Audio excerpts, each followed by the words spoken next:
Elvis Tribute Artist. Ya itu sih bukan apa-apalah. Itu hanya didaftarin aja dari Indonesia ada gitu. Oke, tapi satu-satunya dari Indonesia dong. Pertama itu, ya. Oke, berarti di antara sekian banyak negara, setiap negara punya Sebenarnya banyak ya. Gini, kenapa di Indonesia hanya satu? Padahal kan mungkin penggemar artis berjuta-juta di Indonesia juga ya. Kenapa kok hanya kamu doang gitu? Kenapa? Cid? Karena gini, di Indonesia dari sekian banyak itu belum pernah ada yang didaftarin gitu saya. Oh, karena memang untuk ngedaftarinnya aja yang registrasi. Tapi itu juga melalui proses seleksi dan yang Oh, macam-macam. ada gitu. proses seleksi. Iya. Mas Anjar, tapi yang didaftarin ini pada tanggal 8 Januari 2015 nanti, 8 Januari apa 8 Itu bukan didaftarin, tapi itu justru nanti dikasih tanda tangan sama Priscilla-nya. Oh, Priscilla. Iya. Wow, berarti keren dong. Itu great plan dong. Justru enggak, hanya itu sih. Karena saya bilang ini bukan penghargaan, hanya didaftarin aja. Itu sebagai kalau istilahnya ucapan terima kasih lah. Legalisir ya? Legalisir, betul. Legalisir. Sebenarnya nggak sih kontes tentang apa di dunia sama para impersonator ini? Kebetulan kalau saya ikutan belum, ikutan di dunia belum, tapi kalau Asia udah. Asia udah pernah. Iya. Dan menang? Ya itulah. Wih, Menang? menang loh tingkat Asia. Wow! Best song. Pasti semua lagu Elvis pasti the best lah buat kalian. Tapi satu lagu Elvis yang menurut kalian gila banget. Bagi- Kalau saya ada satu lagu Elvis, sebenarnya itu bukan asli lagu Elvis ya, tapi lagu Righteous Brothers kalau nggak salah. You Lost That Loving Feeling.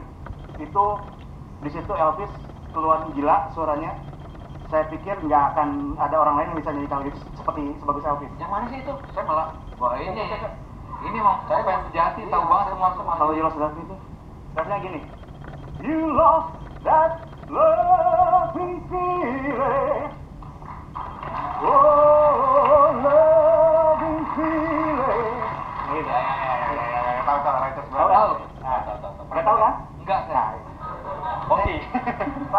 Saya suka yang slow sebenarnya kalau Elvis. Ya. Kalau rock and roll saya dapat dari grup band sebenarnya dari Beatles, Rolling Stones. Tapi kalau yang Elvisnya You're Always on My Mind itu, kemudian Love Me Tender lah standar bapak-bapak ya. Ya. Di acara-acara kementerian suka menyanyikan Love Me Tender. Dan Can I Fall in Love kan?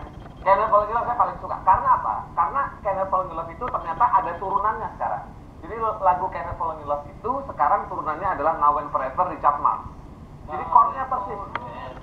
Richard Marx yang bilang, dia bikin lagu itu in honoring of lagu Can I Fall in Love. Wah, info berguna juga nih. Saya baru tahu ini. Baru tahu.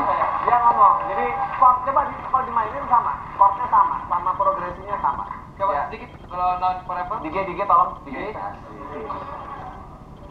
Wise man said, only fool rushing, but I can't help falling in love with you.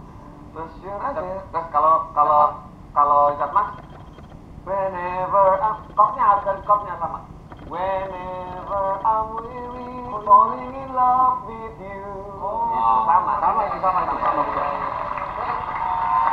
Dan sekarang sudah kita hadirkan seorang kolektor pernak-pernik yang berbau Elvis Presley ya. Dia datang bersama koleksi-koleksinya. Ini dia Bapak Cece.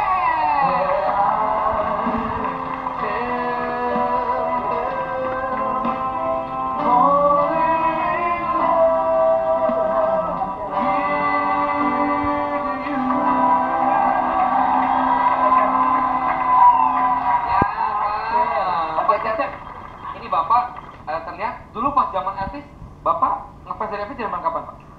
Mungkin saya mulai start 57 ya. Tahun 57. Tahun 57 karena Elvis baru memang populer 55 ya. Sekitar 2 tahun sampai di Indonesia. Ceritanya memang unik. Saya biasa dengar lagu-lagu zaman dulu kayak Frank Sinatra, Slim Whitman itu saya suka. Satu waktu datang teman kakak saya dari Jakarta naik motor dari Jakarta. Dia mau gitar, terus dia nyanyi Don't Leave Me Now. Saya bilang aneh banget ini orang nyanyi ya, pakai gaya gitu belum pernah saya lihat gitu ya. Saking penasaran saya cari tahu. Waktu itu memang susah cari lagu di Indonesia, di radio di Indonesia. Jadi saya tune-nya ke radio Australia. Oke. Dan Irfan itu sumbernya. Dan ternyata di situ saya mulai senang dengan Elvis. Luar biasa itu Elvis. Baik lagunya maupun orangnya maupun performance-nya. Sampai sekarang. Betul.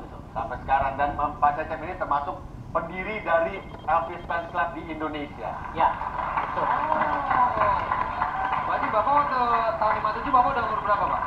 Saya waktu itu masih 12 tahun. 12 tahun. Pak Cecep ngalamin bener-bener, kalau saya Elvis meninggal 3 tahun kemudian saya baru lahir. Tahun 80, Elvis 77 ya Pak ya, 16 Agustus. Jadi saya masih ngalamin kalau zaman dulu nonton tuh kan 17 tahun ke atas ya. Saya belum boleh nonton Elvis itu waktu itu. Oh iya? Elvis 17 tahun ke atas ya. Ya biasalah sama penjaganya. Pokoknya saya bisa masuk ke sana. Berarti Bapak melanggar hukum. Melanggar hukum. Itu berlaku untuk episode atau film-film lainnya juga, Pak? Elvis aja lah. Elvis aja. Kalau koleksi Pak, Bapak boleh bawa kan? apa aja, Pak? Nah, Saya nggak bawa banyak lah. Soalnya sulit kalau saya bawa Nggak banyak. mungkin bisa, Pak. Tapi Pak. saya mau kasih lihat ada yang menarik ya. Misalnya ini adalah CD. Ya. CD ini 3 set ya. Ya. Kenapa menjadi istimewa? Kenapa? Pada waktu format dari kaset pindah ke CD, ini adalah CD Elvis pertama yang diterbitkan. Pertama kali CD Elvis. Saya pesan teman saya di Singapura aja, dia bilang, apaan itu CD gitu. Belum ada yang tahu CD ya, masih kaset orang-orang. Dan yang menarik apa? Kalau kita tahu Elvis jual piringan hitam dan rekaman itu jutaan ya. Iya. Ini hanya dicetak 5.000 saja. Wah. Dan ada sertifikat. Ada sertifikatnya ditandatangani oleh Ditandatangani oleh Elvis ya. Dan ini masih diplastikin Pak ya? Sayang kalau rusak. Dear Cecep, just a little Christmas gift for you. Apa nggak ada di Cecep? Ada. Ada. Jadi ceritanya gini, memang saya pesan ke teman saya untuk beli, akhirnya dia belikan di Amerika. Harganya waktu itu kalau nggak salah $75 ya. Ini juga surat yang sudah kumel ya, tapi isinya adalah piringan hitam. 7 inch ya? Wah, 2 lagi. Dan ini adalah piringan hitam demonstration copies. Hanya dicetak 500 saja. Oh gila, udah. Kok bisa dapat, Pak? Nah, ceritanya saya itu memang masuk fan club di luar negeri ya. Di salah satu fan club paling tua itu adalah di Amerika Serikat. Sampai sekarang masih eksis. Oke, Pak. Dari semuanya ini kan banyak, Pak ya. Yang paling berharga, Pak. Yang mana, Pak? Mungkin ada lagi selain tadi? Ya, yang lain sih nggak terlalu lah. Cuman saya juga mau kasih lihat ini first day cover. Kamera Pak? Ya. Ya. Ini baru sejati nih. Perangkonya juga unik-unik ya. Misalnya, nah semacam ini. Perangko ini ada gambar-gambar selain Elvis, ada misalnya James Dean, John Wayne, itu tokoh-tokoh Monroe yang sudah meninggal. Marilyn Monroe ada di sini. Ya, kalau koleksi Vincent mah culun banget. Saya newbie. Nah. Pak Cecep, tapi saya mau nanya.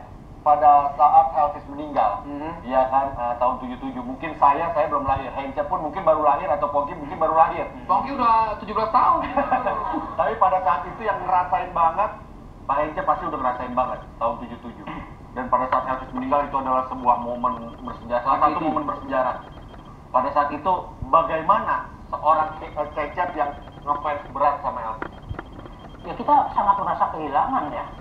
Karena saya pikir tidak akan ada lagi gantinya atau tidak akan ada Elvis kedua di dunia. Saya baca buku ini aja berkali-kali selalu menangis, Kak. Ini ceritanya Elvis yang dari mulai di awal sampai terakhir. Saya baca buku ini dua kalinya nangis saya.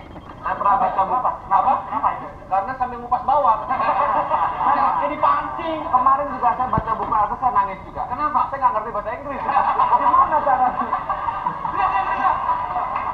Ya, terima kasih untuk Pak Cecep, Ece dan juga Pongki ya. Sukses terus ya, Vincent juga yang makasih udah mau datang ke Tonight Show. Dia hostnya. Makanya bawa koleksi. Oh, iya. Iya kan? Tutup acara ya. Oh ya udah. Oke. Kalau gitu semoga beliau damai di atas sana ya. Amin. Menghibur yang di atas sana. Kajiannya kapan ya, Elvis? Yang pasti abis ini kita akan ngobrol-ngobrol. Wah, abis ini mau ngobrol dengan ayah-ayah yang luar biasa. Oh. Nanti ada juga. Play ya. Tetap itu aja. Aku dikenal sama teman-teman aku. Lucu deh.